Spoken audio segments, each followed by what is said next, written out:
Hello, hello. Welcome to this stream. I'm Rio. I'm going to be hosting this stream. We're going to be talking about 2022 collated media.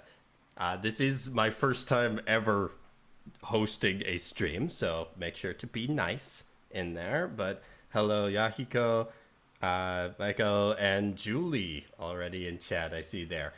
Golden, unfortunately, is a little busy at the moment. Hopefully, he'll be able to join soon. But that is what we're going to be doing. Hey, Six. Yeah, Six. Uh, we had an unexpected guest right before going live there. Oh yeah, I understand, Golden. It's unfortunate. My job is also involves being on call. Thankfully, I am not on call. We're currently on break, so no risk there. But we'll get Golden in here in a moment. Hello, Nem. Nice to see you, even if you should be sleeping right now. Yes, exactly as Golden said. Go to sleep. But before we get into things, I just want to take you through what we're going to be doing here. I have prepared this whole slides thing that you can watch on the stream. That will hopefully be a nice visual. But we're going to be talking about a bunch of different areas of media going through. Hello, Joey. We had that command. I didn't realize we had a sleep command. But we're gonna be going through in alphabetical order, starting with anime and ending at video games. We're gonna be talking about a bunch of different things. Hello, Sphere Kuraban.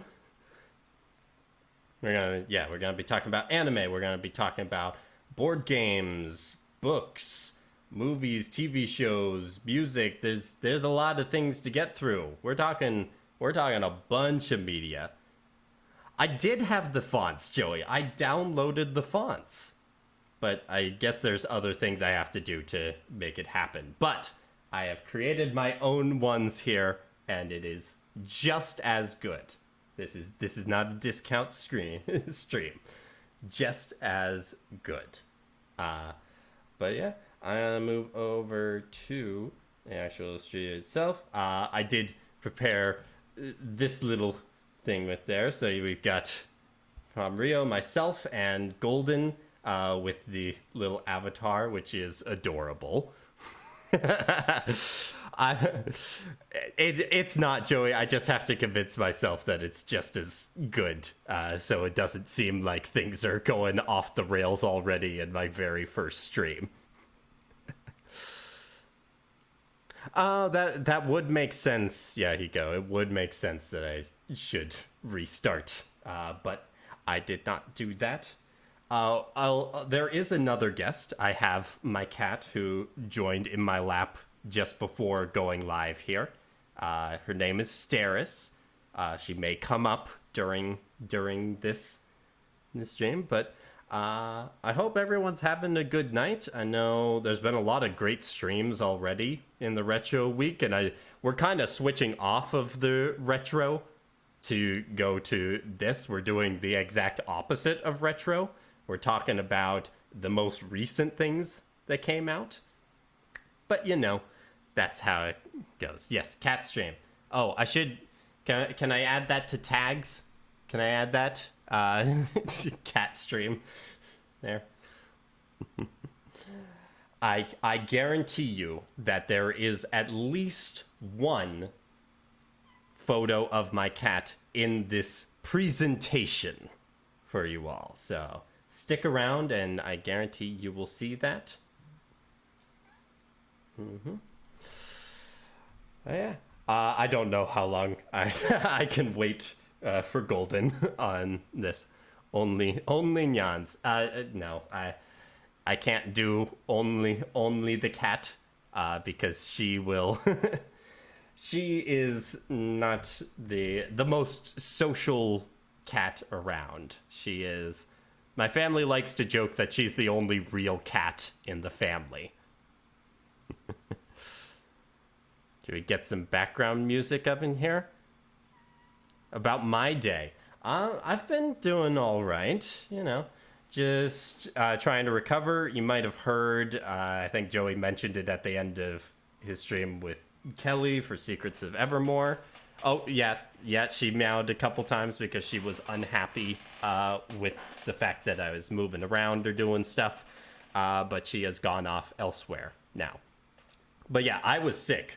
This stream nearly didn't happen. I was so congested on Wednesday. I pretty sure I went through half a tissue box on my own. It wasn't the flu. That's the thing, Julie. It wasn't the flu. It was entirely just congestion. I wasn't feverish. I didn't feel weak. It was just the cold. Quickly fell out the RPG tier list. Oh, great. Yeah, I would have a very different one than Joey and who was the guest on that? I forgot. I know you had the referee.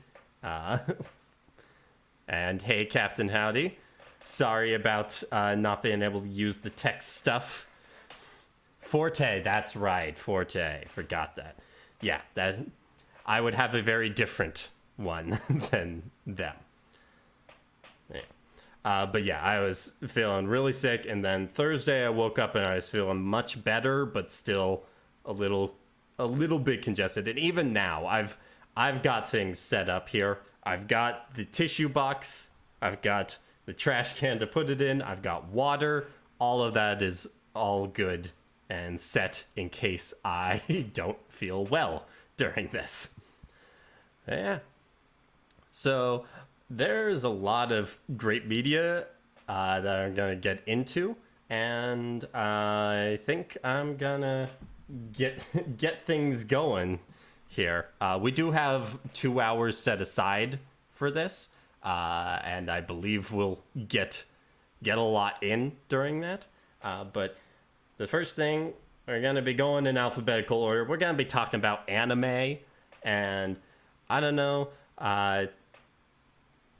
Yeah, there was a pretty good amount of anime this year. I've got quite a few ones that I really liked during this year, and I kind of got into anime on the later side. And I still wouldn't say I'm a big anime person, but I now actually consistently watch it, and I think it's overtaken has overtaken Western TV as the short form media that I have watched the most. And it's been a pretty good year, and I'm sure people all have their favorites. But I'm going to go through a few of mine. And one thing, so most of the things that I've got on this list are ones that came out in 2022. There are some, especially for anime and TV shows, that are seasons, later seasons in shows that I was already watching that I still really enjoyed. But first thing I'm going to go for, this is the complete generic one you're going to see on a lot of different lists. It's Spy Family. It is Spy Family. It is... I really enjoy Spy Family, both for the visuals and the character dynamics, but also one of the things that I found that it's a minor annoyance that I found in media now, is they don't portray kids like kids. And I work in education. I know what kids are like. Maybe not necessarily the ages of people like Anya, since I work with older students, but I have worked with younger students in the past, and Anya is the first child character in a piece of media that actually feels like a child to me, that acts and behaves and thinks like you'd expect a child to be, and it's fantastic. It's a lot of fun. I'm not going to claim that Spy Family is the deepest anime or anything like that, but it has been a great time watching that. Gakuen Babysitters one day. I've never heard of that one before, Yahiko. So I guess I'll have to research it after that. I probably should have come with like a notebook and a list so I could note down all the things that y'all would say during this. But yeah, Spy Family is definitely the most consistent. I think it's nearly wrapped up. They've already announced season 2 in the movie, but I think there might be one more episode coming out tomorrow. I want to say, but I'm not positive. They're really close to the end, I'm assuming. The other one, or the next one to talk about, is 86. Now, this one premiered last year, but the second part of the season that they aired came out in 2022, so that is why it counts and is therefore on this list. And 86 is the most dramatic one, probably the most dramatic piece of media I have on this entire presentation. And it's about so this is a society where the albine haired class live in the city in luxury and riches and all that, and then the 86, which are all the people with hair colors that are not as you can see in the poster there, the main character Lena has the light hair, and then the rest of the cast there have different hair colors, and those are the 86. Those are the ones that were forced out and are forced to fight this army of automatons that are just trying to destroy humanity, basically. And the particular group that Vladilena is the handler for, helps direct them on the battlefield. The group that she is working with, led by guy in the middle, who, oh god, I'm blanking on his name. I should know this. And they're trying to fight back, but they're all dying. But the 86 aren't considered human, so they all talk about it in the capital like, oh, this is a war without casualties. It's just without their casualties.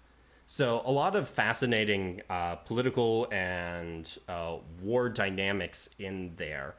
And I think it's really well done. The action is incredible. It's dynamic. It has a lot of bang. And you feel for the characters. You feel the pain that they are going through, and also the dynamics between Lena and the people that she is sending into battle. And Lena is one of the good ones, but they also do confront her on her own privilege and all that, and the way it develops is really well done. Yeah, if you haven't watched this, I definitely encourage giving it a chance. It has a lot of great elements, and it's not a light piece of media. Most of the media I like consuming is on the lighter side. 86 is not. This is a dark piece of media, but it's also a really good one.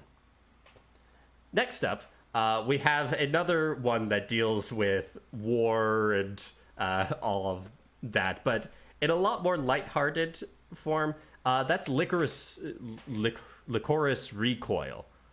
Licorice Recoil is so our two main characters there are part of like a paramilitary organization in Japan of teenage anime girls that take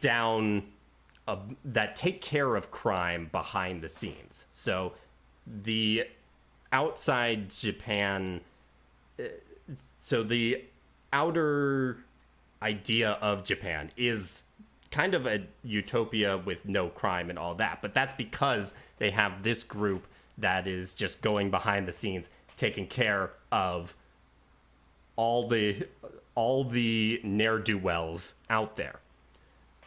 But our main two here, Takina and Chisato. Takina is the one on the left. Chisato is the one on the right. They get into these incredible firefights, but Chisato has a policy against non-killing and an incredible ability to dodge bullets and anything that's fired near her. She has these reflexes that enable her to dodge anything, and it allows her to take down enemies non-lethally. So I believe it is on Crunchyroll, Julie. I believe 86 and Licorice Recoil are on Crunchyroll. Spy Family's probably on there as well. I know Spy Family's on Hulu. That's where I watch Spy Family. So that's a helpful one for those who, like me, do not use Crunchyroll. But one of the ways I've seen this show described is Chisato is like John Wick, but non-lethal and a teenage girl. And it has great action, but it also has a lot of nice, more laid-back down moments between Chisato, who's, bubbly and has great sense of kindness and energy. And Takina is more the traditional child soldier, really taciturn, just does the job and nothing else. And seeing her warm up with Chisato, in addition to kind of developing her own non-lethal tactics, but then they're dealing with growing threats that are coming for the community, both for the organization they belong to and them personally. And it's an original anime. This is the only one that's not a manga or light novel before then. This is an original anime, and I was blown away by it. I did not expect it to be as good as it was, but it really is. It was a great time watching this show. Yeah. Hello, Golden. I will take you off of mute. That should help. Hello. I apologize for that.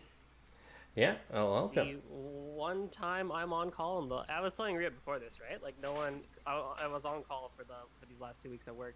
No one called me during Christmas, and I guess I jinxed myself. That happens. You didn't think 3 coil was that great? Oh, well, that's gotta turn Golden up. So I actually already have Golden at full. So, Golden, anything you can do on your end? How about if I do this? Is this any better? Anybody? Come on, chat. Let us know. Old man. Oh. Go to bed! You can turn myself down. I could do that. Let me... Go to bed, you child. What you can do, Rio, in that audio source that you have for me, just add a filter and add a gain.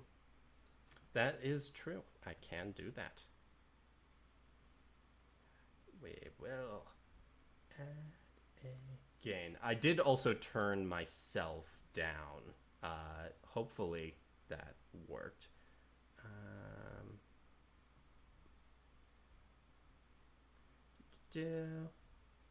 Alright. Try going now, Golden. Yeah, hello. I'm here. It's I, Golden Drummer 730. No, don't listen. Okay, good to know. Was that better? Joey, stop encouraging them to do bad things and tell us, okay, Golden does sound better. Thank you, 6. But I didn't join the stream over there. I know! Still needs more? Well, we can do more. My resolution for 2023 is to get everyone on Cerulean Skies on virtual audio, even though they probably don't need that much overkill. But hey, or at least consolidate a way that if you're doing Discord stuff, it's Uh, easy. Sing a Sing show a show tunes. tunes? I don't No, sing. no, we have a section for that. Golden sounds golden now. Good. Oh, okay. All right. So we've almost gotten through all of the anime here, but there is one more that I want to talk about. This is one that has already had seasons before this, but the newest season was good as well. It's Kaguya-sama Love is War. Of course, yes. It is Fantastic it choice. is an amazing show. If you haven't seen this one, it's like a battle anime but also romantic comedy. Two geniuses going up against each other who are very smart in general except in love, which they are very very dumb at. And the third season is just the continuation of that. So yeah, that's all the animes that I had to talk about. Golden, have you got anything to say about the ones I've already talked about or other ones you want to bring up? I do recommend Kaguya-sama, for sure. I have not seen Lycosis Recoil and 86 yet. I think your first one was which one again? Spy Family.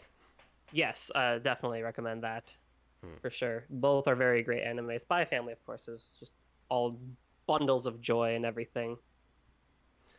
Yeah. Um, But this is also a revelation of things because Golden and I have talked about media before, but it's almost always talking about video games. So this is how I'm gonna find out what Golden likes beyond video games.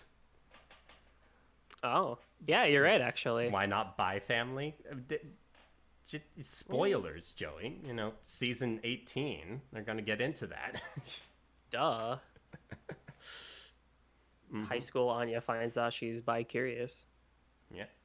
Oh, if we're talking about that, while Licorice Recoil doesn't have an explicit romance between Chisato and Takina, it is about as implied as you could possibly get, and they do actually have a different canon same-sex relationship in there, which is nice to see.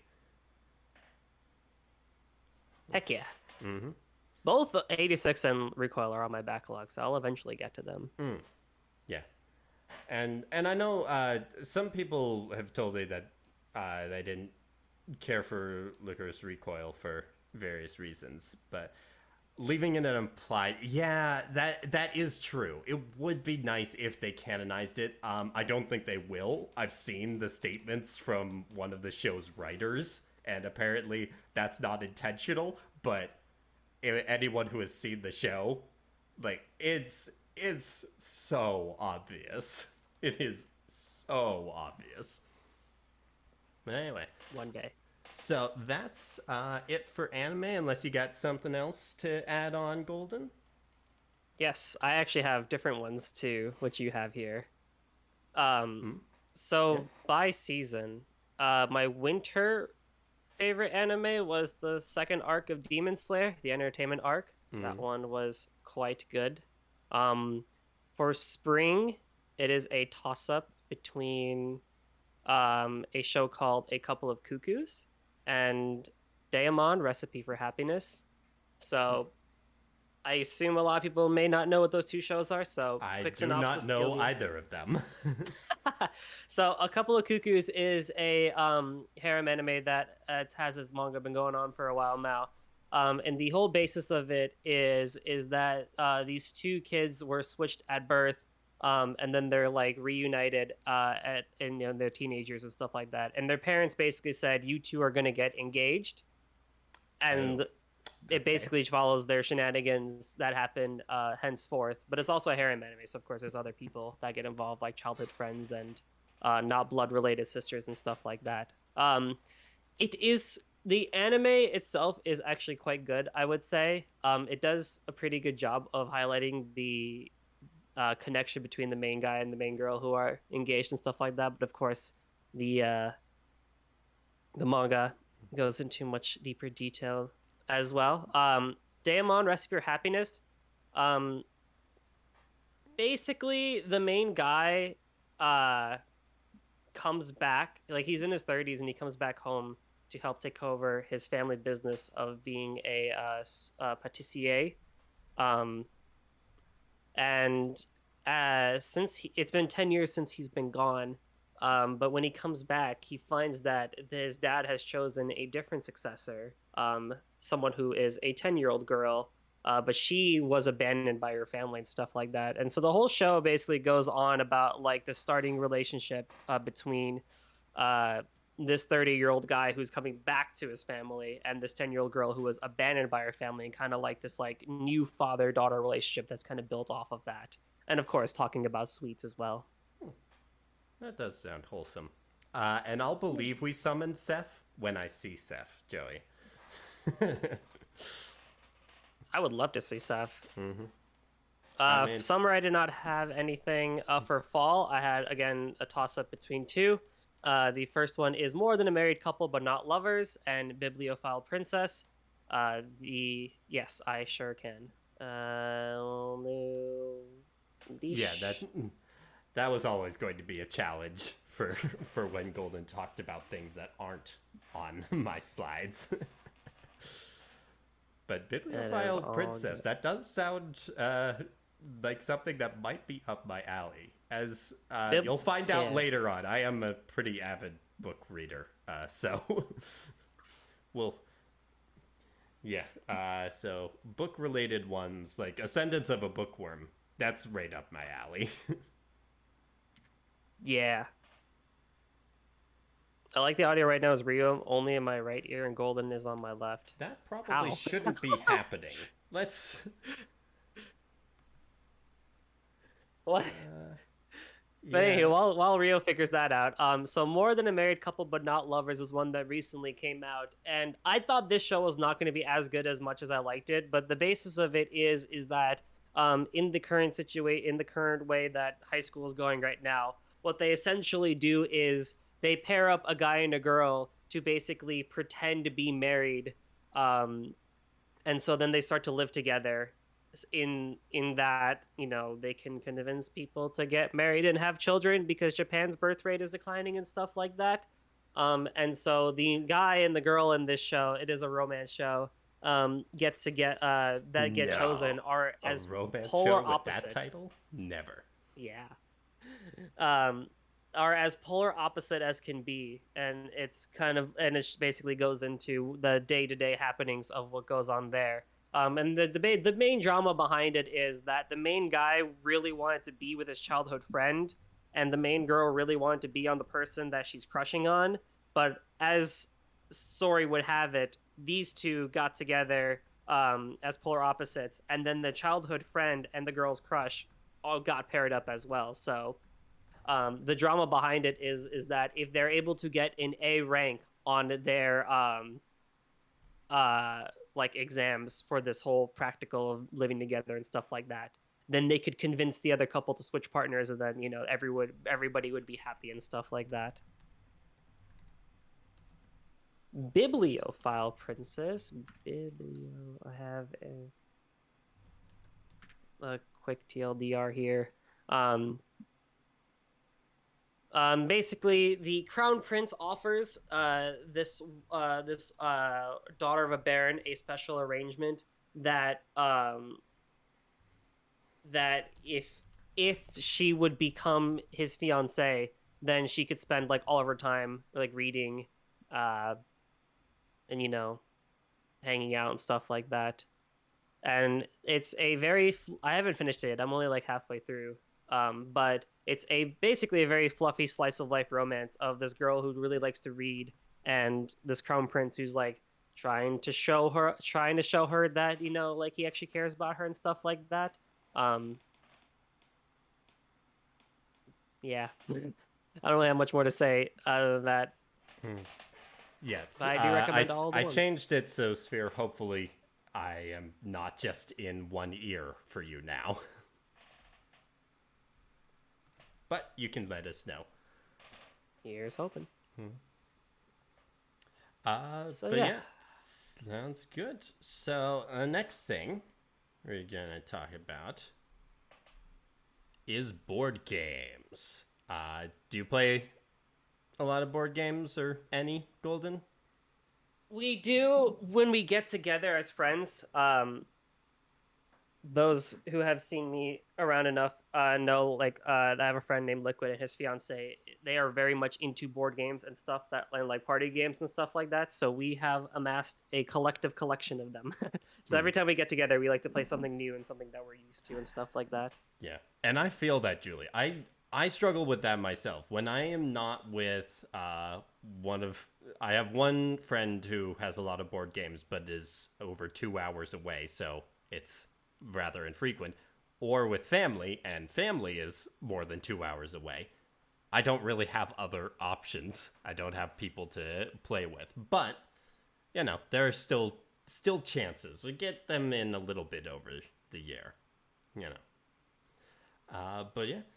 So I'm going to put up some of the ones that I've got, and this one is not based on 2022 releases. I don't know when these board games released. I'm pretty sure they released before now. Actually, I'm positive that one of them released. Two of them released before this year. But the first one I want to talk about is not actually a board game. This is Cinco Linko. Have you ever heard of it, Golden? I don't think so. Oh, now that you have a picture, yes, I have seen this in like Barnes and Noble and stuff like Yeah, that. so this is you try to get 5 in a row with there, taking turns putting down tiles, but you don't have a limit of where you can go. There's not a board for the 4 in a row, 5 in a row. You're just placing adjacent to the tiles that were already placed. And so it adds an entire new level of strategy to the game. It's really simple. It's really easy to get into. It's very small in there, but I think it's a lot of fun, especially if you've only got 2 players. Or community days / board game days. That would be nice, Kelly. And welcome. Circuit board games? No. But yeah, it's very basic, but it's a lot of fun. I kind of compare it to like how Bananagrams changes up the things for Scrabble, and this does that, but for the Connect 4, Connect 5, those sorts of games, and I think just makes it better. But always, you gotta have someone to play with. And I don't know when. That's the one I don't know when it released. But probably before 2022. Next game I have, and this is very on brand for me, is Calico. This is a game where the premise is you're building a quilt that's going to attract cats. Uh-huh. Each you have different patches that you're putting on the quilt, and they have different colors and different patterns, and you're trying to kind of match them up to gain points. And so you're given objectives that you have to complete, and you have cats that you're trying to attract to the board with particular patterns in that. Posture check. How's your posture, Golden? Pretty good, actually. That's good. Mine as well. Thank you, Joey. And we got hydrate. I made sure I have the water bottle with me for this. Granted, I've had the water bottle for a while because I've been sick, and drinking is a good thing. Drinking water. Yeah. But yeah. You can't be a streamer if you don't have some form of hydration near you. I'm sorry. Mm-hmm. But yeah, so Calico's a fun game. So as you start out, you've got a lot of options of where to put things, but as you complete the quilt, you get to the point where you're waiting for very specific tiles to drop so that your plans all come together, and it's great when it actually comes together. And other times you're like, oh no, why? Why did everything fall apart right at the end there? And you're trying to salvage things. But it's also just very cute. All of the it was a Kickstarter game, and one of the tiers allowed you to put your cat into the game. And now I was not part of this, but one of my friends was generous enough to create her own pieces of cats that you could put into the game. And she was willing to do that for my cat. So my cat is now in my edition of Calico. Heck yeah. She is very hard to attract. I imagine that's the case. And then the last one, I got this one actually just for the holidays. It's Bonanza. I know this one's been out for a while since I played this probably more than a decade ago with family friends. But this is about collecting various beans and getting coins and making some tough decisions on what to plant and how to do all that. It's a fun sort of economics game. I might have played this at a family gathering a while ago. Possibly. I might have. The name sounds very familiar. Yeah, so those are the three I've got there. So Golden, anything All right. anything that you've had recently? Yes. So I was actually gifted this for my birthday from my friends, and the game is called Who's Most Likely To? Ooh, And that's it's that's a good one. That's the one we should do on Cerulean Skies. Yeah, and so to actually give a taster to people of what the game is like, I actually have picked out 3 cards from it that we can just really quickly go through, and we could use this really Nice. guys for this one. So basically the way the game works is a card is going to be chosen, and we just go around saying who do we think is going to be the person, and that's And the fun of course, of it. chat can participate in this. Yes, please do. So the first question is, who will argue with anyone about anything in Cerulean Skies? Yeah, I'm putting Who the will question argue? in chat as well. Ah, Julie fantastic. says Storm. So, yeah, affectionately. Yes, it's all respectful answers. We're not targeting anyone. I think that Raph is willing to argue with a lot of people. It's either going to be Shell or... And Joey says Shell, yeah. Shell unfortunately couldn't make it for us. We almost had Shell on as a guest. That is as true. Well. This is our way of calling her out. Yes, we're gonna pepper the stream with questions. Yes. I only have 2 more. Shell Raph Wes, is chaos. Shell is for data. or Joey. I think Joey's willing to to engage with it, but I don't think to the same extent. I don't think he's going to argue with anyone about anything. Maybe. We'll see. The second question is, who is pulled over for driving too slow? Who is pulled over for driving too slow? I really don't think I know enough about Kelly. driving habits. Kelly, I guess so. We'll go with that. I know I'm not a particularly fast driver. I go 110% of the speed limit. But dumb answer. As you should. Oh. It's very specific, but as you should. Soul. Soul? Oh. So my late grandfather is the only person I have ever known to get a ticket on the highway for going under the minimum speed limit. And that he wasn't even particularly old at that point. He just was always a slow driver. Oh man, 6. 6? It could be. Yeah. I mean, that's a valid reason. Just got to make sure you're not going too slow. Yeah. Kelly has an average amount of tickets. Joey, what is an average amount of tickets? How many tickets have you gotten, Golden? Zero. Yeah, I've gotten 0 as well.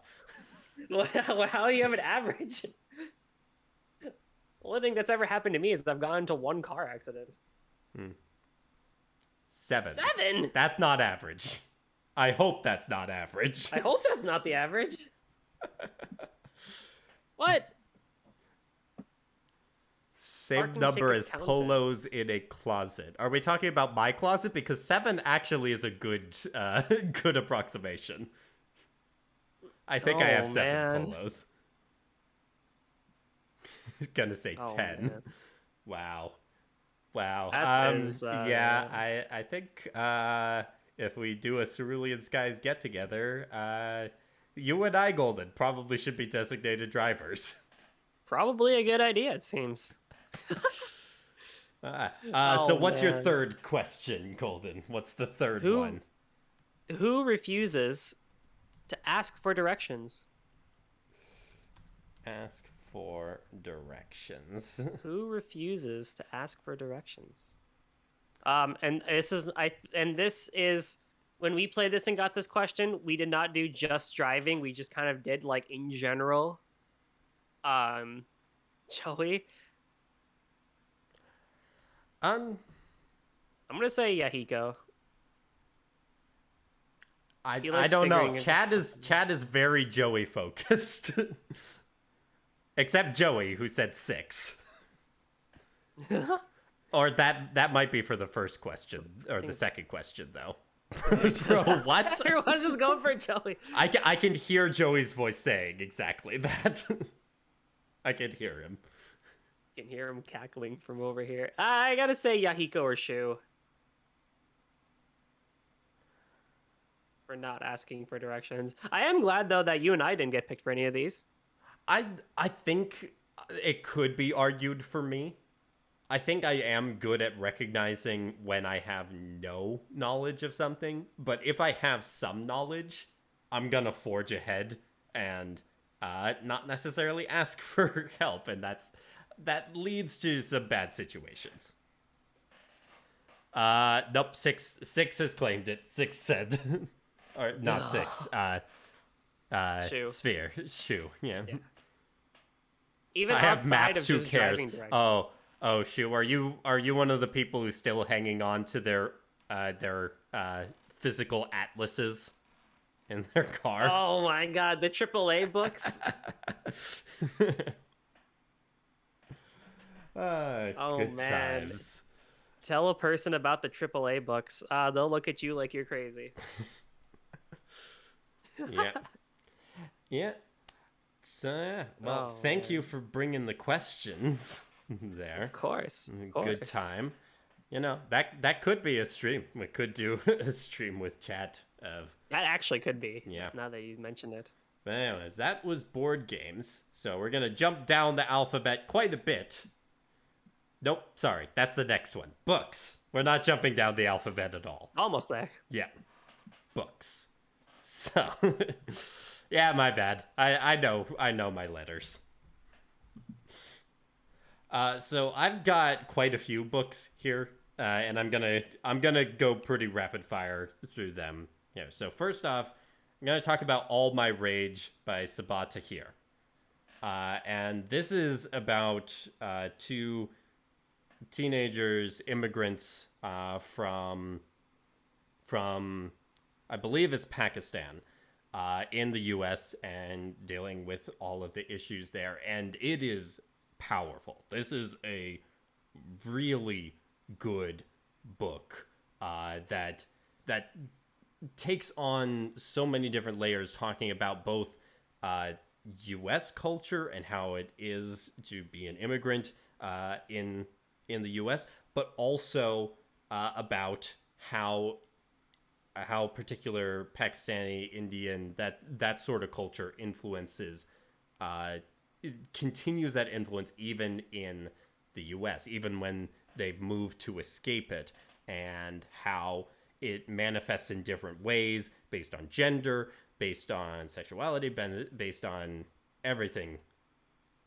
This is the only one on this list that is a just a pure fiction book, not fantasy or sci-fi.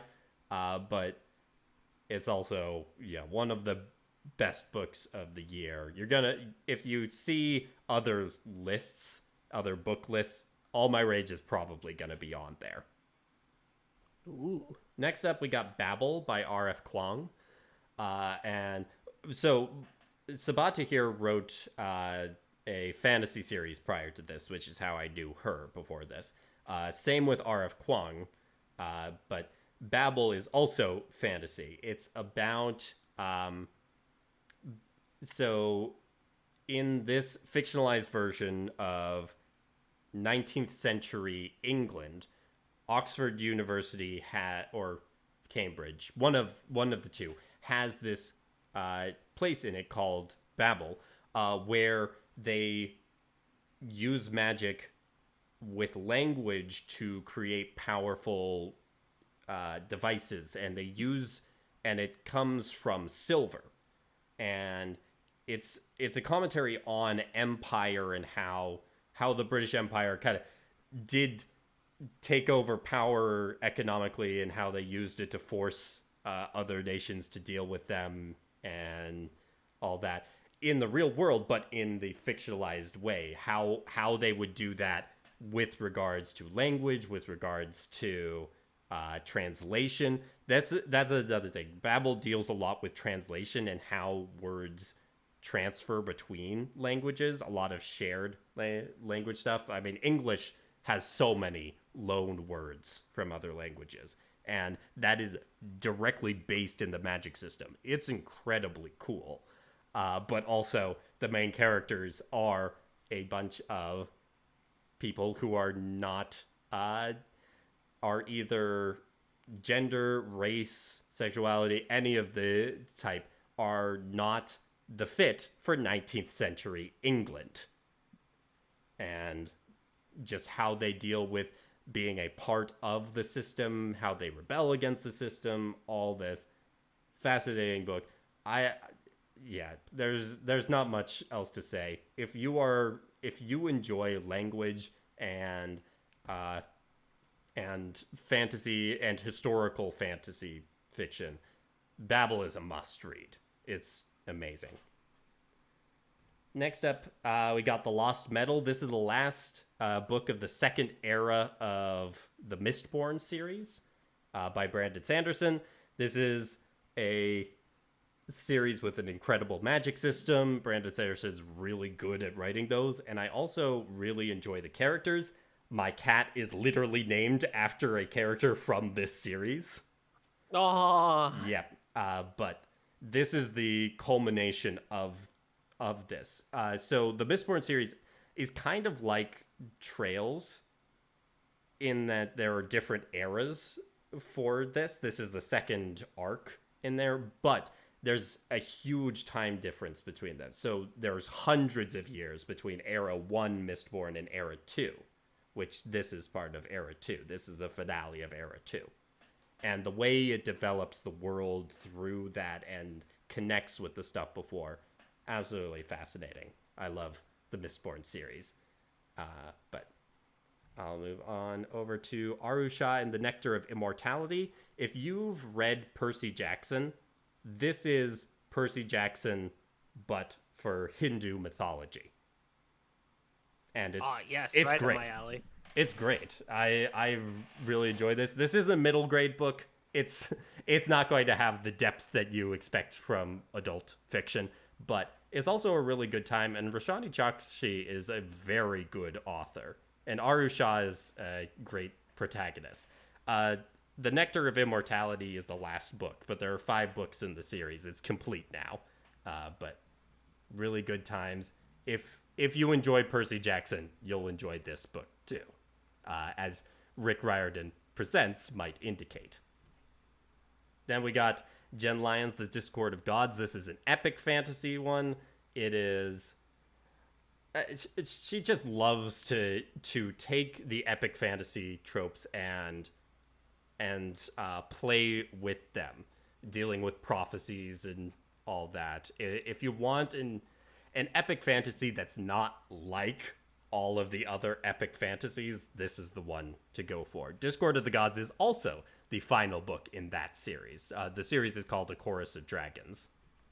And the final one I've got is Sara El Arifi, The Final Strife. This is a first book in a series, but the premise of this is that the society is split into three kind of social stratas based on the color of their blood. You've got clear blood, blue blood, and red blood. And the red blood people are at the top, blue blood in the middle, clear blood at the bottom.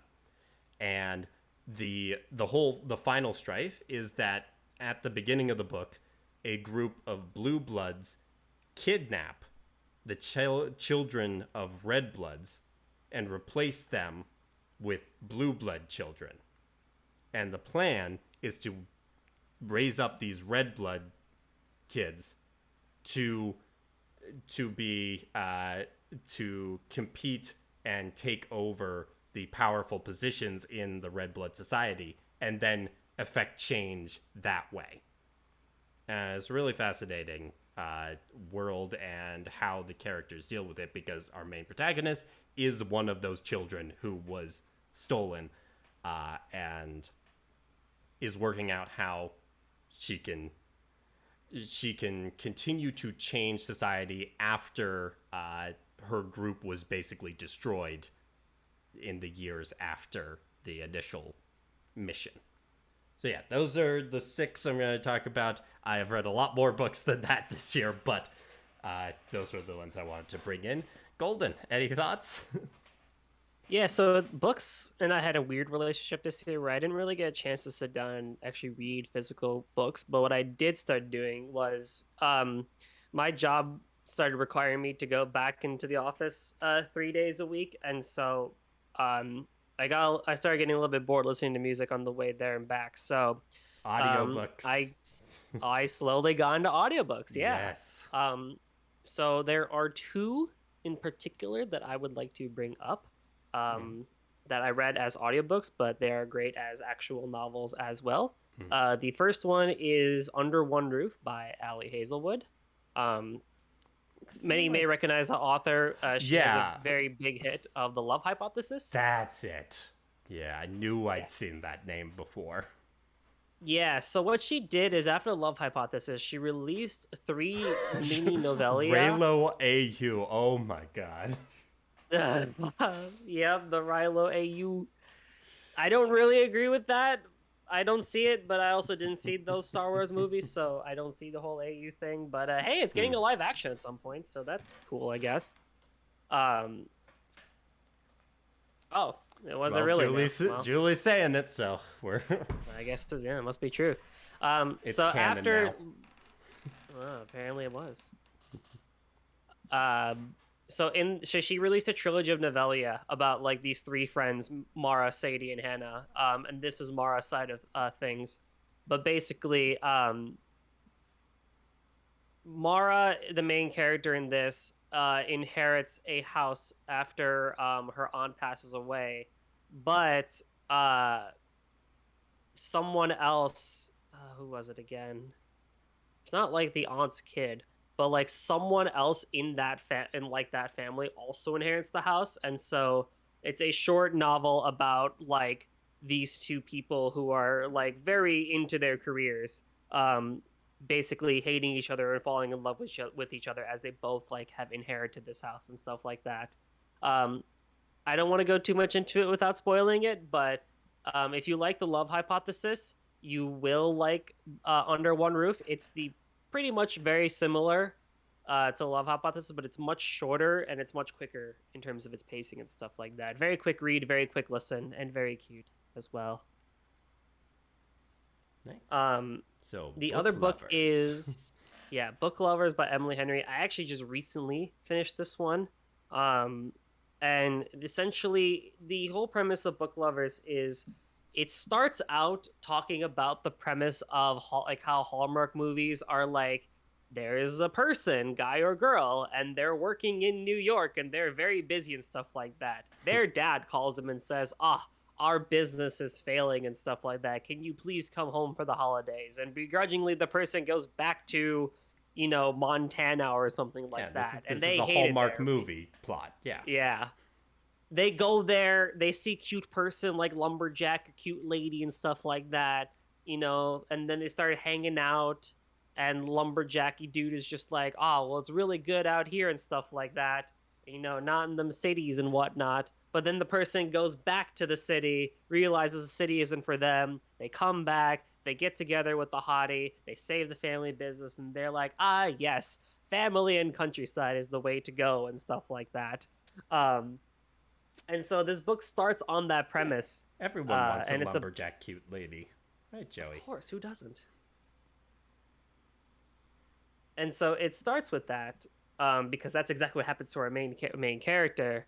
And then her sister suggests that they take a 1 month sister's vacation in this area in North Carolina, which was the setting of one of the books that they both had read and stuff like that. And so it's a love story between an editor and a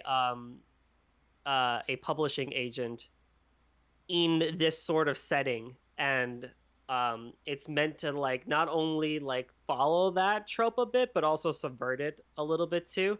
But I really like this one a lot because the way Emily Henry writes both the main girl and the main dude is their dynamic is very, I would say, fresh. Like it's not hallmarky and it's not very like, I'm just gonna say Disney, that a lot of romance novels kind of tend to fall into, in where like they start out really good, but then after a while they just fall into their usual tropes and stuff like that.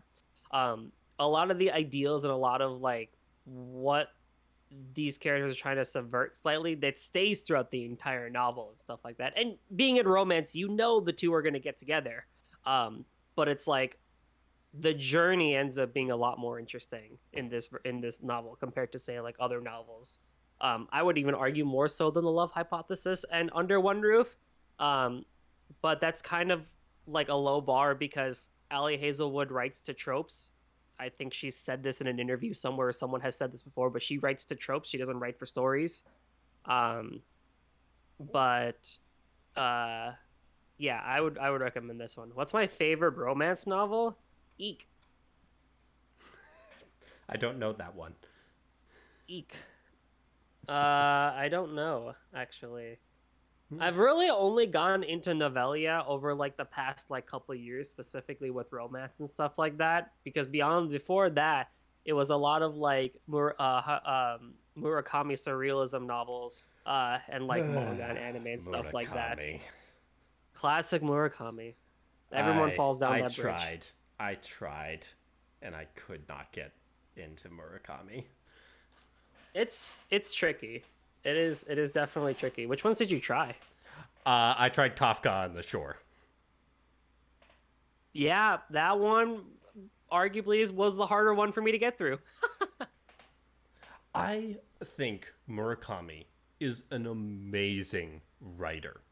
I do not care for what he wants to write about. That is it. That's it.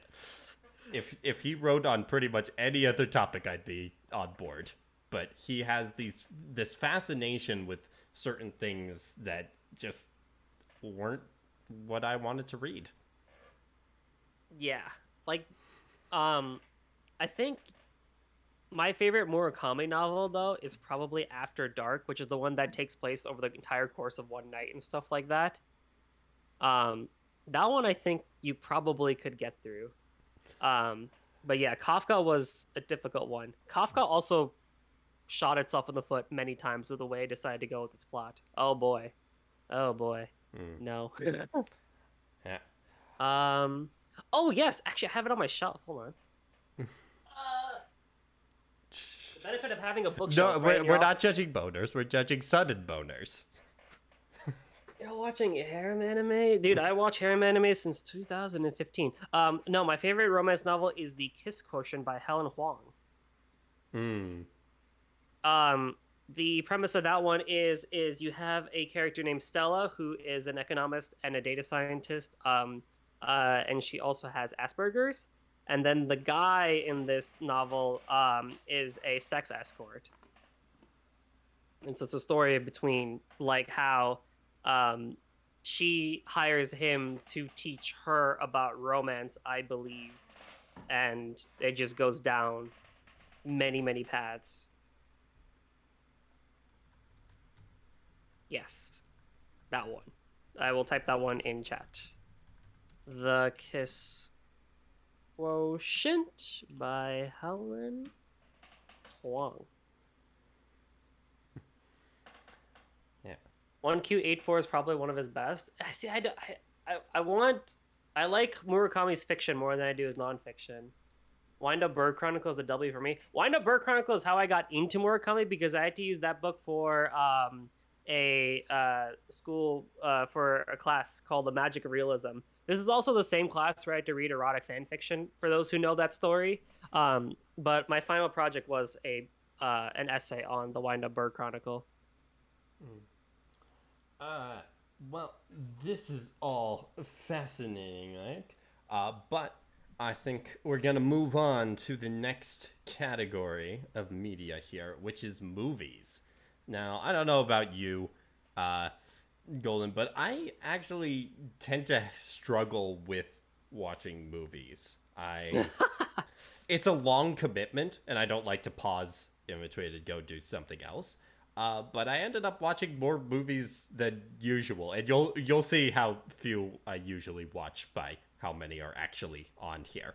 Uh, but but I'm saving the one that I think is the absolute best movie of the year by far for last year. But first thing I'm going to talk about is Black Panther: Wakanda Forever. Now, this isn't an amazing movie. I think the first Black Panther was better, but I enjoyed this follow up, and I think they did about as good a job as they could possibly do with Chadwick Boseman's unfortunate, untimely death. That being said, yeah, there were definite issues that came with the storytelling as well. But I still found it enjoyable. Did you end up watching? I don't know if you've watched Black Panther or I did Wakanda not. Forever. You have not? I didn't see either. You're Okay. gonna find also I'm horrible with movies. Well, yeah. So I'll just have to engage with chat. Golden is out for now. No, don't worry. Not every area is gonna be being on that. But yeah, Wakanda Forever is dealing with the grief uh, from the death of T'Challa, which they do in there, and also introducing a new group, the ones on the bottom of the poster that are in there. Still haven't seen this. Yeah, I recommend giving it a watch. I do caution people to have realistic expectations, but I still found it enjoyable. Another sequel that came out this year that I also found enjoyable. Hello, Super RPG friends. I'm going to assume that's Forte in there. But the other sequel that I just recently watched is Glass Onion, a Knives Out mystery. And Benoit Blanc is incredible. Have you seen either Knives Out or Glass Onion, I Golden? saw Knives Out. I need to see Glass Onion. Yeah. And I've So heard interesting things about this film. Frank has arrived. Frank, okay. You can generally sue me if we aren't live. Okay, good to know. Good to Uh, know. and yeah, I recommend giving Glass Onion a watch. I watched this with family on Christmas Day since it's now out on Netflix. Really want to see that as well as Bullet Train. Bullet Train was of a little interest to me. I didn't end up seeing it, but it looked fun. Uh, yeah, Glass Onion is it's not the same as the first Knives Out. It has a very different cast, apart from Benoit Blanc, and all the premise, but it has the same all the details that you can watch out for, along with just changing how they go about the mystery. It's a who done it like Ryan Johnson likes to do, but not like the traditional ones. It was about 2 hours and 20 minutes, Yahiko. So it's not a short movie, but yeah, Daniel Craig did a great job. Janelle Monáe in this. I know Janelle Monáe is not traditionally an actor, but they did an amazing job. with this. And a bunch of other ones that you've probably seen in other things. You got Edward Norton, you got Dave Bautista, you got Kate Hudson and Catherine Hahn. Yeah, it's a good time. I think that it came in a little under the first movie for me, but I really loved Knives Out. So that's not so surprising, but I still think it was good. And I mean, Edward Norton's character is just so close to being the exact sort of social media CEO, mega rich person that there's a reason his character constantly gets compared to Musk and Zuckerberg. So that's Glass Onion. The other one, so this is Encanto. It came out last year at the end, but I didn't watch it until this year. I had a good time with this. This one's good. I enjoyed the movie. I don't really have much else to say on that. I just think it's a solid, solid. Did movie you watch musical. Coco?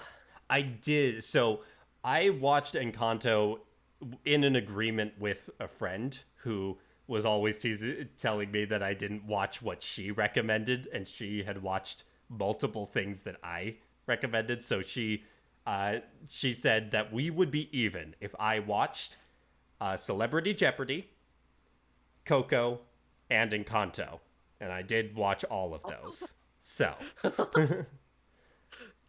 yeah. But yeah, I watched Coco. I think Coco does rank a little higher for me than Encanto, but they're both quite good. Yeah, those two get compared a lot, and I agree. I think Coco is the better movie between the two, but not by much. They're both really good movies. Yep. And the best movie of 2022. Some of you may actually know what this is going to be. It's Everything Everywhere All at Once. This is the only one I went to. I went to theaters on my own to watch it. That's how hyped I was about this movie. And I was right, too. I don't care that I got COVID a couple days after that. I wanted to see this movie, and it was amazing. Yahiko, you're right. It was insane and amazing. It is absurdist, but also has such a great and clear message and amazing performances across the board. There's just every moment of this film is memorable. It is part of the whole, and it's absurdist and also has one of the strongest, clearest messages of all of the films that I've seen. Yeah, and shout out to Kihue. I'm gonna pronounce that wrong. The actor who played Waymond Wong in this is the child actor from The Goonies and Indiana Jones, returning to acting for the first time in over 30 years. I don't know. It has to be streaming at this point. It came out decently early in the year. I think this was a May release. But yeah. Yeah, you're not prepared for this, but that's a good thing.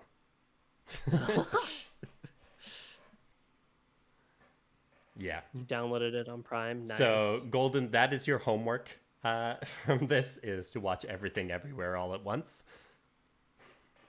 That I can do. That I can do. Especially this strong recommendation. I think I only watched like 3 or 4 movies. Yeah, this so entire year. These plus Coco equals all of the movies that I saw this year. That is it. I just generally don't do them. But my best friend Guavs, who you may or may not see around here, he's the movie guy. I just leave that to him. It's his whole thing. So I hear about all the movies from him. But one movie that we did watch that I have to say was pretty darn good is a movie that is not an acronym. It is just straight up called RRR. It is a Uh, it is an It's Red Red Indian movie. Redemption. Haha. It is an Indian movie. It's like it's not Bollywood. It's more like I think it's called Tollywood. I don't know. Amy's gonna kill me when she hears me say this, but it's not Bollywood per se. But it's mainly by Southern actors, Southern Indian actors, and stuff like that. Hmm. And so the premise of it is that it takes place during the British occupation of India in about the 1920s and stuff like that. Hmm. And there's two sides to it. The first side of it is you have one guy who is a police officer slash military officer uh, for India. But like his whole thing is he has that much pride about his country that he really wants to just kind of like end up on top for the military and stuff like that. Despite a lot of people kind of like looking down at him because like at the time with the military there, he had to work with the British occupation as well, and people were like, "Oh, you're a traitor" and stuff like that. Like, how could you and stuff like that? But he didn't really care because his pride was specifically on his country, and he wanted to become the best officer that he could. On the flip side, you have another guy who um, had a like he had a young girl stolen from his village, and the whole movie starts out with the taking of this girl, and so he basically sets off on a journey to go to the city and rescue this girl and bring her back home uh, to the village and stuff like that. And the whole movie is about this like these two guys basically um, coming together and having this stupendously amazing brotherhood between them as they both try to reach their goals and stuff like that. It is a 3 hour and 4 minute movie. It is quite long. So strap in for that one if you do plan on watching it. Yeah. But in terms of its plot and just general ability to just show camaraderie and brotherhood, it is top tier. It is amazing, and I could not recommend it enough. Very cool. All right. RRR. Chill. Yeah. It's just yeah, 3 R's Chu, in a row. you definitely have heard of this. Uh, You have to have. so that is the movies in here. Next up, we have music. There. And how would you describe your music taste, Golden? All over the place. Woohoo. um no, it's become more solidified in this genre, as I would say, over the last couple of years, where you, of course, have video game music. There's no doubt about that. Lots of drum and bass and techno, like EDM stuff. So like drum and bass, EDM, hardcore, and those type of music. And indie post rock. I would say those are like my top three genres that I bounce back and forth between, or have been bouncing back and forth between, um, the last couple of years. What about you? I am very basic on this. I do generally go off of the radio, and there are some exceptions based on friends' recommendations or other artists that I found in the past that I've really enjoyed. But I don't know about you, but 2022 wasn't really a great year for general pop music, in my It opinion. really wasn't. It No, it was not. wasn't. It didn't, there wasn't much new released for a while. And then what was released, even from big names, was just kind of good at best and nothing really great. And also, and this trend just annoyed me to no end, was that um, there was all these samples from random songs and not well done samples that invaded pop music. So it wasn't great. So I've got two things I'll talk about here. I'm not really all that hyped about either, but I kind of wanted to just talk about something music wise and have something here beyond just the lovely Xenoblade 3 flutes. And we got Midnight's Taylor Swift and the Goo Goo Dolls' Chaos and Bloom. So Midnight's, I enjoy Taylor Swift. I enjoy Taylor Swift's music. I think there are some good tracks on here. I think for the most part it was a good album, but nothing mind blowing. It's pretty much, you know, it's pretty much the best I could get from pop music this year. Not really a ringing There, endorsement, but you know, Folklore, Evermore, uh, better than Midnight's. I don't know if I agree with that. I wasn't particularly high on Folklore or Evermore either, but I don't. I think they're probably equal for me. And Goo Goo Dolls, the Goo Goo Dolls are actually one of my favorite bands ever. And I know it's not, it might be a strange taste, but I think they are underrated in just how good the music that they do is. And Chaos and Bloom is the most recent album. It came out this year. It was mostly okay, and they have one song on there that I think is really good, and that's just going. It's a song called "Going Crazy." It's the best song on the album, and that's pretty much all I've got to say about music and indie folk. I So there was one indie artist I discovered right at the end of the year that I enjoyed the music, but I wasn't sure if I would put them on here, and that's Joy Aladokun. I'll put it in chat for spelling purposes. Uh, I will try to put it in chat. But yeah, anything that stood out for you, Golden? yes, I really fell in love with this artist called Eshkatan, who is an Australian D&B artist. I've been making music for a while, but I found them this year. And if you look in the music chat of Cerulean Skies Discord, which you should totally join if you're not a part of, ha ha ha, you will see that I rave about anything drum and bass related. So here's their Bandcamp. His style, and I think this is like my favorite style of drum and bass, is that like 90s style drum and bass, or like you'll hear a lot of people call it like liquid drum and bass, intelligent drum and bass, old jungle and stuff like that. Like that sort of stuff to me is like the best drum and bass, and I will rave to the high ends about how amazing it is, simply for its use of percussive instruments, its use of sine wave bass, especially in jungle and stuff like that, and the melodies that some of them can produce can really make you feel like you're driving 101 miles on like a city highway while there's like, city lights and everything going around you and stuff like that. Like that borderline city pop groove. I do, yes. Um, J Rock is also up there, but like also like city funk and stuff like that from like the 80s and 90s. Pretty darn good stuff. Pretty Mm-hmm. darn good stuff. Um, Another band that I found late last year but early this year is a group called Voodoo Bandits, which is a newer indie rock band based off of the UK. They really kind of hit that nice rock itch from like late 2006 to early 2010. So I strongly recommend them because they're really freaking cool. Coolio. Yeah. Anything else you want to add in for music?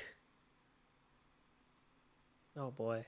No, no pressure. We have plenty more media to get through. If I'm not, trying to think if I have a favorite video game soundtrack of this year, but I don't. I don't think I particularly do. I mean, Crosscode is definitely up there because I played and beat that this year, and oh good god, that soundtrack is really really good. But I don't hmm. know if I'd consider that my favorite.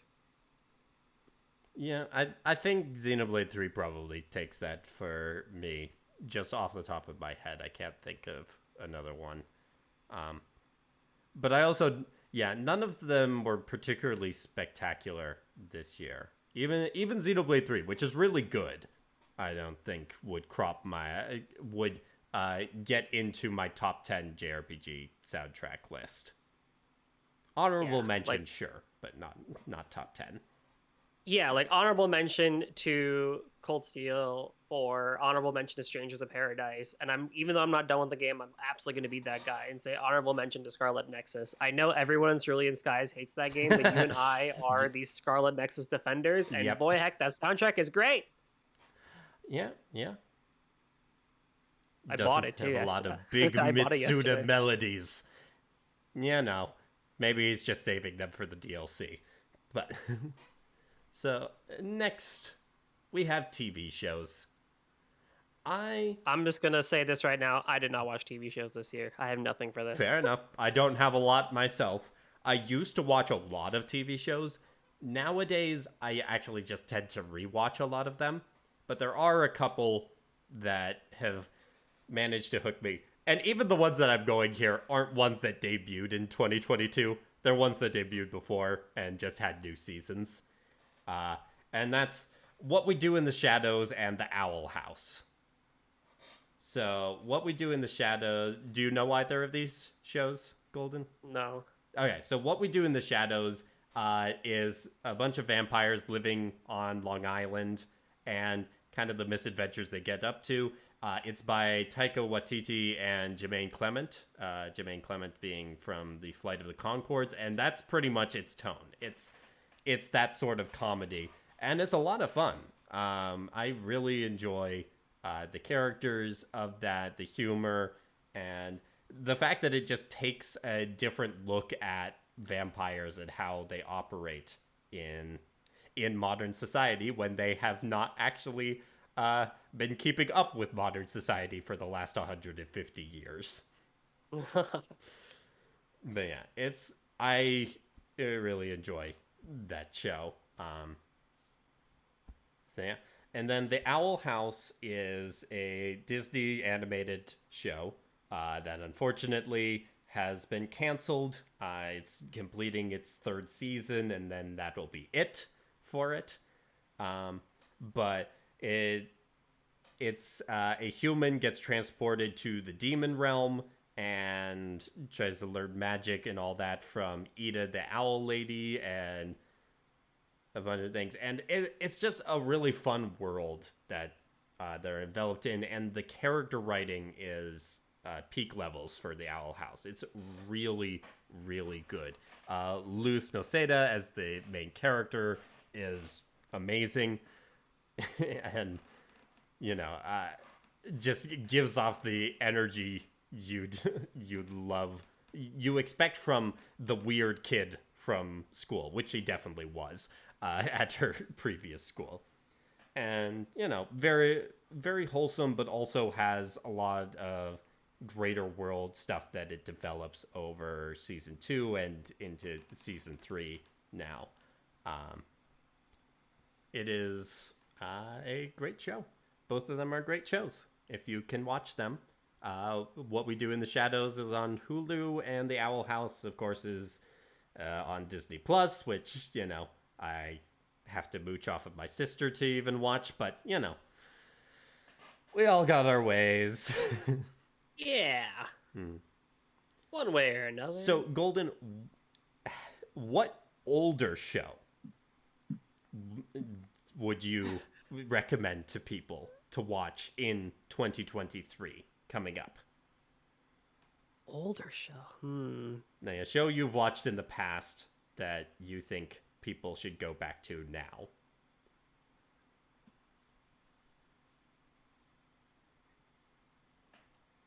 If you have one. You don't have I don't to even force know. it. I was just trying to find some way to have some golden influence on the TV show category. I think once I turned like 12 or 13 and I moved away from like watching like Cartoon Network and Nickelodeon, I don't know if I ever really went back to TV. I mean, I watched Friends in like university because everyone and their mother was like, "Oh my god, you have to watch Friends." And like I watched We're The not Office. recommending Friends on this. Yeah, we're not recommending The No, Office. I'm streaming for the first time. We got some limits we have to set here. We're not recommending Friends. I mean, I think I've seen enough clips of The Big Bang Theory to say that I've seen the entire Nope, thing. we're not. Oh dear Lord, no. So I guess that's off the books too. Yep, that's off the books too. Dear Lord, I have a personal vendetta against The Big Bang Theory. It's more my taste because of my career, but like Silicon Valley is up there too for me. Again, I've seen enough clips, I feel like, to have seen the entire thing, but I've never actually sat down and watched the entire show. Mm.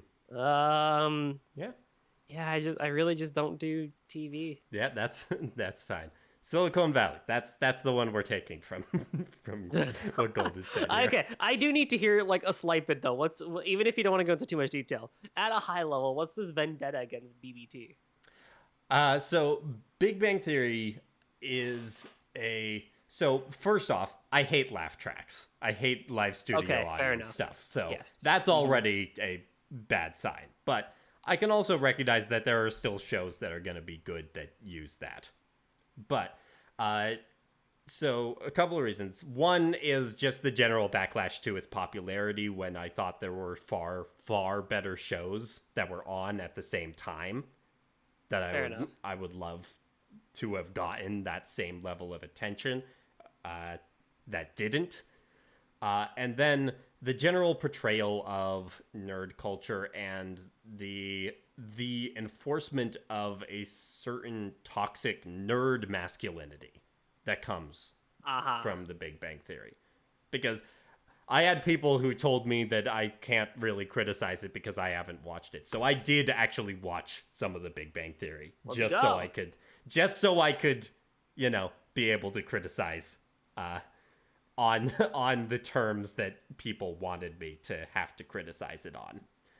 And yeah, the way that it treats the subject matter. There's a really good video from Pop Culture Detective that talks about the way that the Big Bang Theory treats its characters and the way that it goes with the live studio audience. What is the live studio audience laughing at?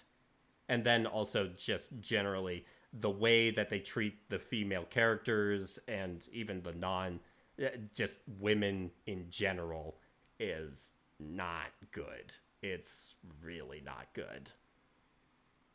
Yeah, They I can't do. disagree with any of Yeah, those. I mean, Howard as a character is just awful. That just awful. If yeah. So, next up, and I think this is gonna be a fun category. We have streamers slash video creators, and Yep. I have a lot of ones that isn't Howard and Incel. Yes, yes, Yes. that is pretty much it, but still gets a an attractive partner during this time. That doesn't actually seem to change his behavior all that much.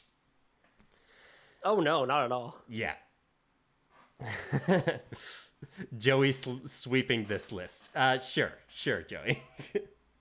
Those will be fun. I don't actually have a lot of new people that I watched this year. Most of the time it was just continuing on the ones that I watched. But first one we've got here. This is Lady Virgilia. She does a lot of work on the Persona series now, and her videos are fantastic. Talking about how the games connect with society, specifically Japanese society, and how they get interpreted to Western audiences, and what kind of gets lost in the lack of the cultural context that they're coming from. I also Lady Virgilia is a wonderful person. If you I am very biased in this. I regard her as a friend, so that might explain some of the bias. But that's that's how it goes. But yeah, if I you're do second this interested, recommendation. I do second this recommendation. yeah, if you are interested in Persona, she is a content creator you absolutely should watch. Her most recent video on just how a lot of people talk about how Persona 5 villains are kind of cartoonishly evil, and she talks about how every single one of them is directly influenced by things that were happening in Japanese society and even some specific people. And it really it helps me appreciate Persona's writing and how they they mesh all of this together. So, wonderful person, wonderful creator. If you're not watching your content, you should. Uh, Next up, this one is actually a new person for me. This is Khadijah Mwobe. I don't know how to pronounce the last name. I do know how to pronounce the first name. And she's a video creator. They is non-binary. Video creator on social issues, specifically using celebrity and kind of filtering it through that lens. So one of the more recent ones that they did was on Nice Guy Syndrome, specifically with regards to Drake and how he puts on this persona that is kind of lighter than traditional rappers, but also embraces a lot of the misogyny and entitlement to women that plagues that particular industry, and just fascinating. It's they're great at talking about these various things, and also they really go. They come from a very well educated background on this, and not because they've gone to school and gotten degrees, but because they are constantly reading and citing sources and going off of that. They're well researched, and that's what I really like about their content. Then we have Cerulean Skies. Oh, wow, look at that.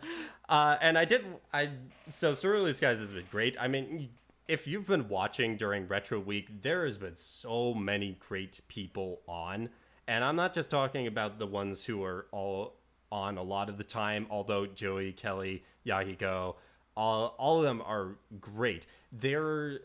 I've been having a great time watching people that I haven't seen before streaming this week. Whether that's Six, whether that's Wes, whether that's Erica, all of these people. It's been fascinating watching them, and that helps motivate me. That's kind of why I am part of this and doing my own first stream here. But there are two creators that I was introduced to via Cerulean Skies, who I have kind of followed over to their streaming platforms as well. Yes, smooches to you, too, Joey. And that I want to shout out here, and that's Nem and Golden. Both Aw. lovely people and streamers. I really enjoy watching their content. I've been on for Golden's Crosscodes streams, but Stranger in Paradise, that was a fun time. And Nem is, it's not nepotism. We're not related. you Wait, keep who's related? using that word. You don't understand what it means. Wait, who's related? We aren't related. Nepotism is specifically bias off of familial connection. Wait, do people think you and I are related? No, Joey's just using terms that he doesn't understand.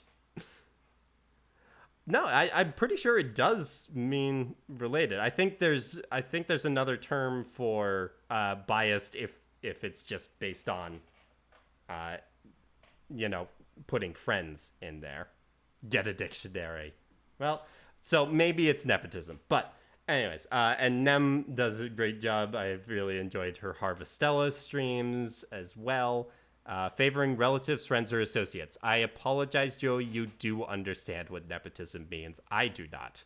I shall do the Princess Bride's bride quote to myself. But this is my stream, so get over it. Get over it. Anyways, so that's really what I've got there. I do watch a lot more streamers now than I used to, and that's been a good time. Especially having them in the background. Hey, we are all family. I did not choose that. I'm okay. I've got a decently large family already. But Golden, any streamers or video creators you want to talk about here? Yes, I'll start by seconding and giving a quick shout out to Nem. They have grown so much since they've started.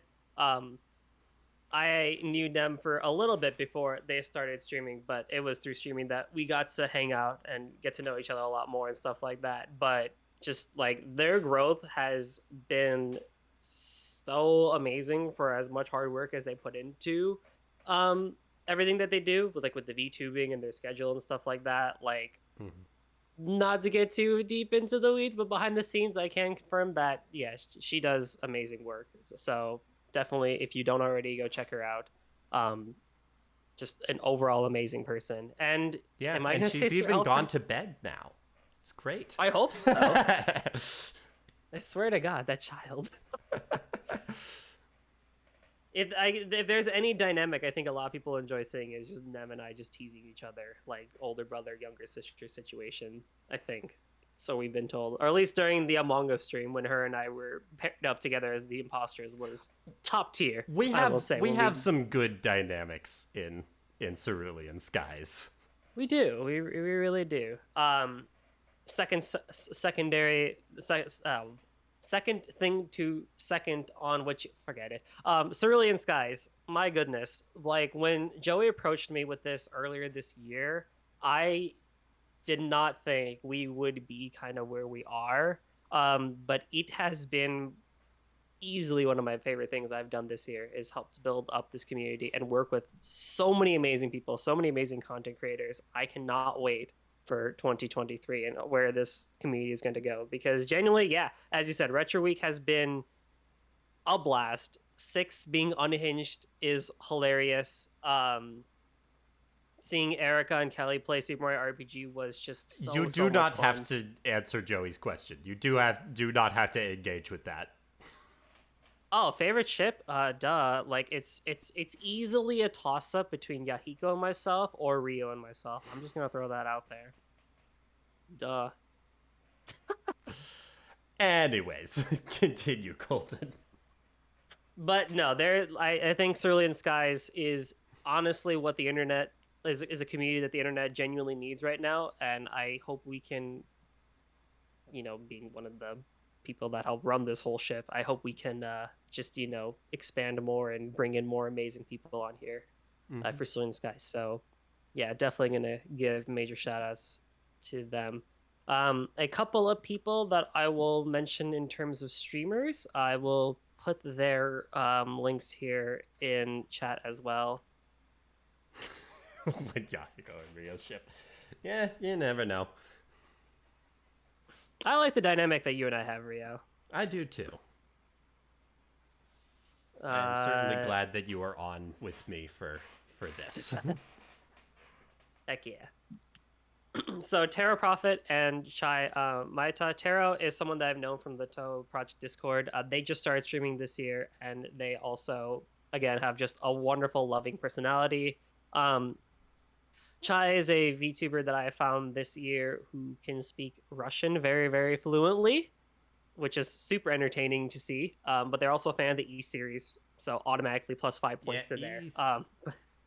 But she's just a wonderful bundle of joy too to go check out. I love her just like uh not monotone, but like just her like straight man form of comedy and commentary. So I definitely recommend those in terms of streamers. And then in terms of content creators, I will give a shout out to someone I found this year who is this person.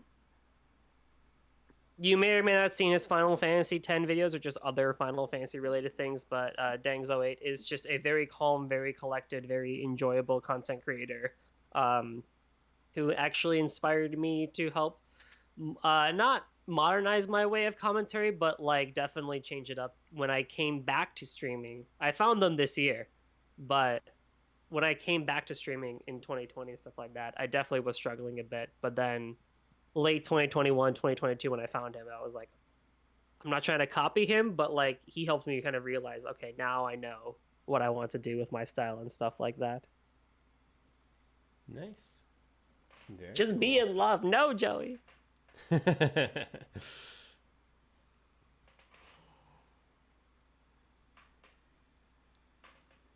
Modular and Drooby. Very Yes. cool. All right. So, the last, well, not exactly last, the last full category I've got here is video games. Of Of course, course. we got a lot to say. This is, yeah, we play a lot of video games, do some things. I have a video going tomorrow where I talk through every single video game that I played for the first time this year, and including my two honorable mentions and my game of the year. Check it out on Comrio YouTube if you want to see Oh. that. But, you know, there's not a single game that's come out since 1994. Then what were you playing today, Joey, with Kelly? Secret of Evermore came out in 1995. Boom. Roasted. Ooh, I'm gonna spoil it. Joey, you don't even know. You don't know what my game of the year is. But yeah. Golden, what games were you really happy with this year that you played? Evermore is a mod. And Oh, dear lord.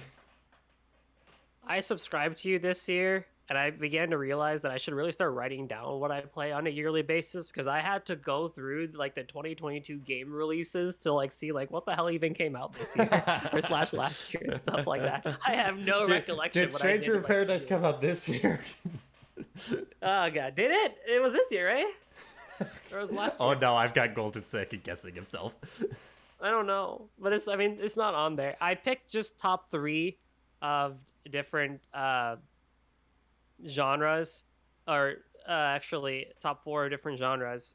So one is Yu-Gi-Oh! Master Duel. My best friend Liquid got me into Yu-Gi-Oh! Or back into Yu-Gi-Oh! During the pandemic, so that was just a really great way to play with him and other friends without having to open up an Excel spreadsheet and like hold a webcam over our boards to make sure no one's cheating and stuff like that. So that was really cool. I played Greatest Ace Attorney this year.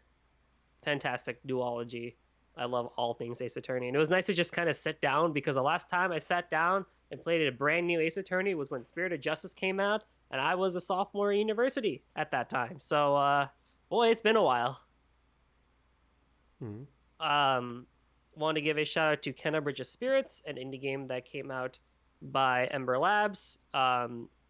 Just overall really good adventure game, action adventure game that it tickled my itch of Jack and Daxter 1 combined with action RPG mechanics. And finally, there was an indie game that came out this year in the Toho community called Toho Waking World. Um, Fantastic and free fan game that came out this year, and I liked it so much that I went and beat. There's three different characters to play at, so I beat all three of them on the normal difficulty. I'm going to go back and eventually beat them on hard and upload those runs to YouTube as well. But it was just a very tight bullet hell game that came out this year. Mm. Very cool. I have the Wonderful Waking World as a playlist actually on my YouTube channel if anyone's interested in watching those runs. Yeah, I remember you talking about Kenna when it was coming for Steam not too long Yes. ago. But yeah, Yeah, my gaming schedule only opened up come November. So it took a little while for me to even have time to consider other games. But it's a little tricky because I actually wanted to ask you this on the stream because so like as a streamer, part of my gaming catalog ends up being the games that I stream and stuff like that. So there's a lot of consideration that goes into it and stuff like that. But you kind of play like a variety of things too, for videos as well. So do you find that a lot of your yearly or like this year, I guess in general, a lot of what you played this year was for videos, or was it like I wanted to play this and therefore I made a video on it? um it depends. I think the most of it was I played this game and I want to make a video on it because, you know, that's there. Yeah. But at this point, I pretty much know usually going in that, oh, this is a game that, you know, once I'm done I'll want to make a video on. Then you add in the complication of games that I've literally been given to make videos on. So yeah, those ones like I couldn't get away with not making a video on Trails from Zero. I was given Of that course. game to make a video on it, so yeah. Uh, but yeah, it depends. I think most of the games I played this year, I did make videos on.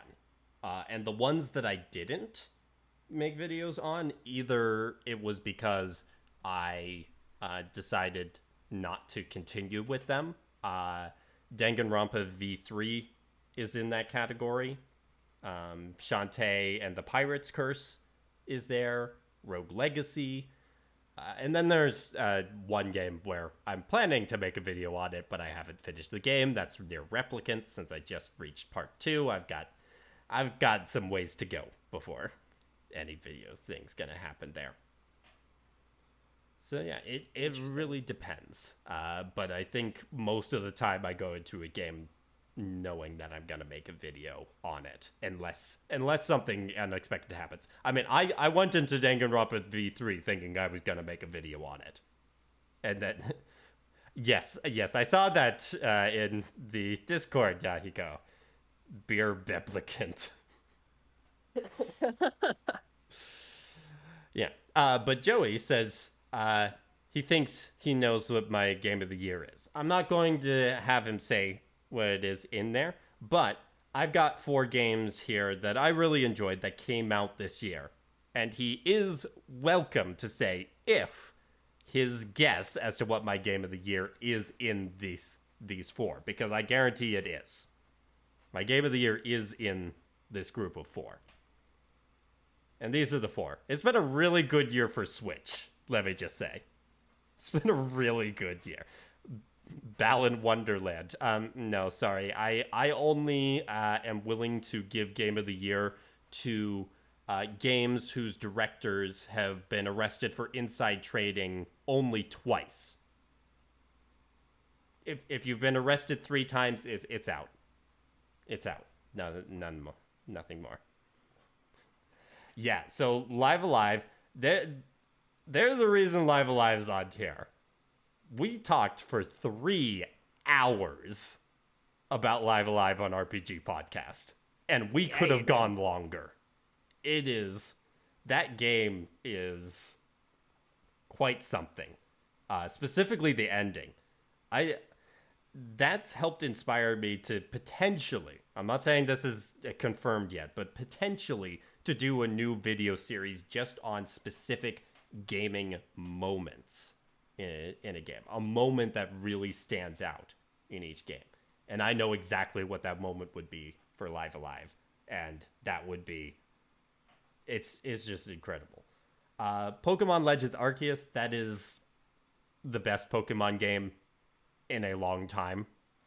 It's what the Pokemon series should aspire to do, with a little better time to QA and make the graphics better. But that's the direction I was hoping they would go for. Scarlet and Violet definitely convinced me that's not the way they're gonna go, but at least we have that game. Yeah. Xenoblade Chronicles 3 is the best Xenoblade Chronicles game. That's just it takes a lot of the things that I really didn't like about 1 and 2 and just either bypasses them or just makes them good. It's not perfect, but it's still a really good game on pretty much every front. And yeah.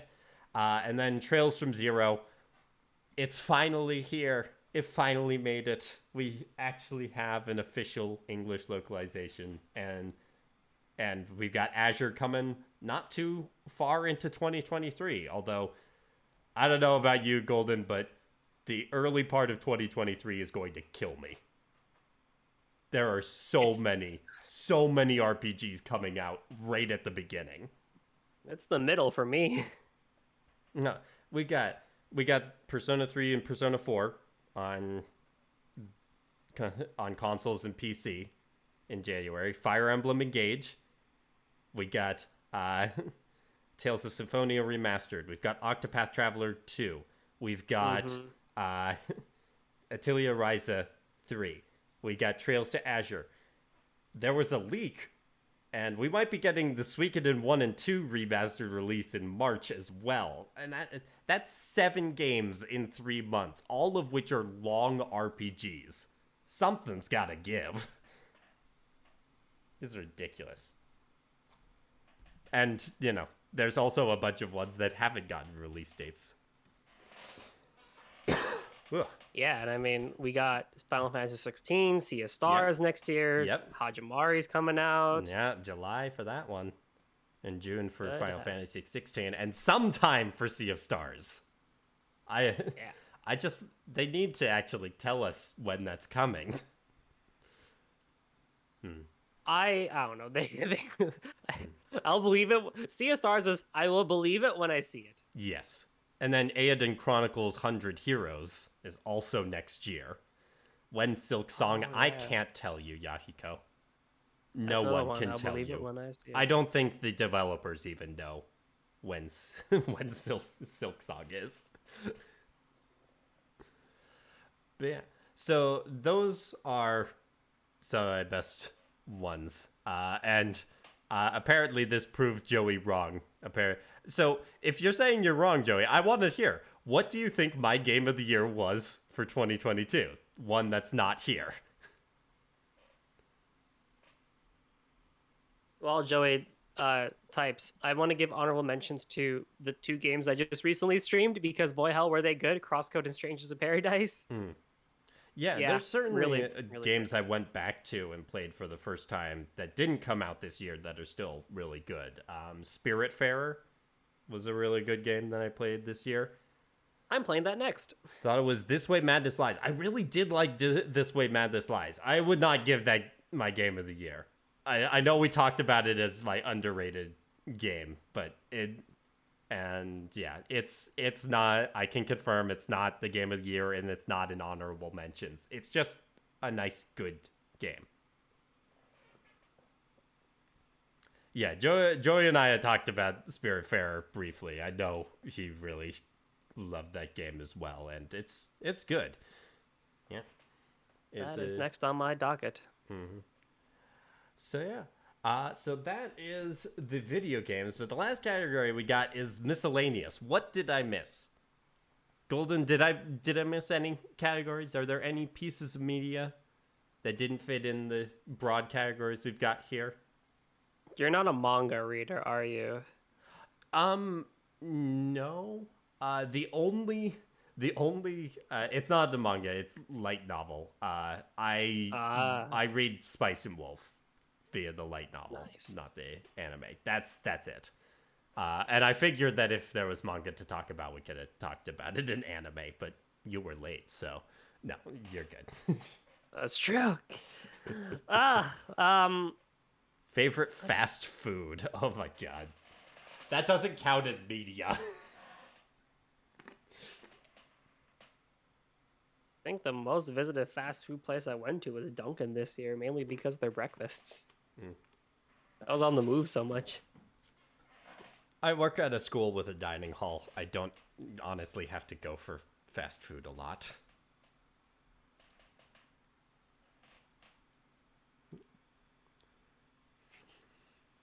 But yeah, chat, let us know. I can't think of other things in media. We talked about music. Yeah, we talked about. That is fine. We're really coming close to the wrap up here. So I do really want to thank you, Golden, and everyone in chat who came here. Here are a bunch of photos of my cat to help help with that. Yes, let's go. Favorite cat picture? Well, here you go. I'm not sure. I like all of these, but unless what is your game of the year, Golden? Yahiko wants to know. My game of the year? I don't even know if I have one. Yeah. No. I went by genre. So I'll type them all out in chat again. I also found this GIF, so I had to add it. Yes.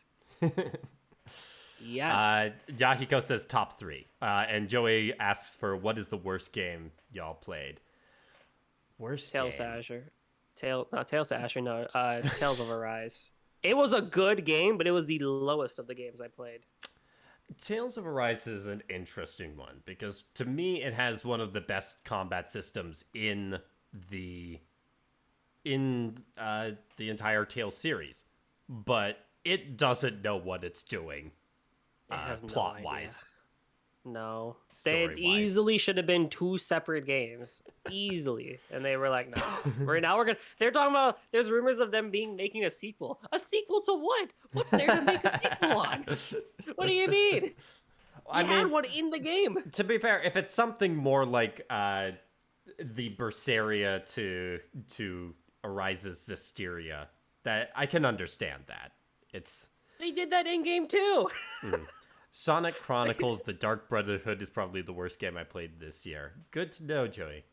I have never played a Sonic game, so I don't know. I don't know what my worst game is. I think that it might actually go to Danganronpa V3, and not because I think it's bad, but because of the choice they made in that first chapter, which just made me lose all interest in the game. I It, 1000% agree with you. I was so mad at that. I, I, and I can't really talk about it without going into spoilers, but that choice, I respect that they did that. I think there is a better way they could have done it that absolutely would have kept me engaged. But yeah, I could not continue after that. And everyone was telling me about the divisive ending and all that, and I'm like, okay, I'm gonna be able. I'll make it to there, and I'll see for myself. And nope, didn't Yeah, didn't even get close. But yeah, didn't Stray come out this year? Stray did come out this year. I enjoyed Stray. Stray Stray was good. was a good game. I'm just looking through my Steam recap. Ah, yes, I played I Love You, Colonel Sanders this year. How could I ever forget? I forgot you did that on a stream with Nem. That was her debut on Cerulean Skies, where I pulled out the Colonel Sanders voice. Yeah, but yeah, that is. I mean, I know that the next thing is the fighting games one that we Yes. can have people join in for. But I really want to thank all of you for joining in, chat, for keeping things going. Golden for coming in and really helping out with all this. We had to work before the stream for me to even get the text working on there. I don't have a command, unfortunately, Golden. So We're gonna you have to look me up yourself under Comrio if you want to find me on social media. Maybe gonna now that I have streamed, they'll make a command for me. Yahiko says he'll make it happen. Good yeah, to know. we're gonna fix that. Yeah. But that really is it. Don't blame Joey. I could have requested it as well. So join us for Live Alive. I don't know, Ria. How's your ability to stay up past 12 o'clock on a I'm not Sunday? going to, especially when I'm still recovering from being sick. I'm not going to be joining in for Live Alive. I really hope you have a good time. It's a really good game, and yeah, that's the issue, Yahiko. I want to watch your streams. They're just too late for me. My bedtime is midnight, which I know makes me a child according to Wes. But it is midnight. The heck? Heck no. Nah, Wes was just joking on stream when we were telling them to go to bed. Oh yeah. Man. Do you want to try your hand at shilling Cerulean Skies? Yeah, so Cerulean Skies is an amazing community. We've got the Twitch group here. We have nearly finished up Retro Week. This is the last day of it. But it's been a great time, and you should expect more things like this in the future. But we have the Discord, where we talk about so many different things. There are a lot of different channels and a lot of wonderful people. You will see the chaos there if you want to join in on that. And of course, we have the Twitter as well, which you can follow if you want to know when we are streaming, if you're not already following on Twitch. But I had a great time on this, and I'm an indie or platforming week. That does sound good. I had a pretty much an indie month for November. That was a good time. Uh, yeah, I played Unsighted. I played Jenny LeClue Detective Vu. I played This Way Madness Lies and Wavetail all in that time. Wavetail wasn't released until December, but I had the code in November, so that counts. But yeah, so you're free to follow us on there. You're free to follow Golden. His socials have been put in the chat, the Twitter, Twitch, and YouTube, and you can follow me. Golden put my channel in on that as well. I also have a Twitter, same Comrio name. I do videos generally on RPGs and scripted videos. I've got the 2022 review and 2023 preview coming out, and then some videos on Persona 3 and Fire Emblem Engage coming not long after that. So it's going to be a busy time, and it'd be great if you joined me there. And I hope at some point I can come back in and do another stream for Cerulean Skies, because this really was a lot of fun. But yeah, that's it from me. Golden, any last words? Thank you for having me, and thank you for your patience as I was late to the stream today. But it was a fantastic time. You were there to help me with the stuff beforehand, which is good. Yes, but as Joey said, cannot wait to see what more streams you do here on Cerulean Skies as well. So Joey, I just close out without ending the stream, right? Have a good night, y'all. Goodbye, everyone.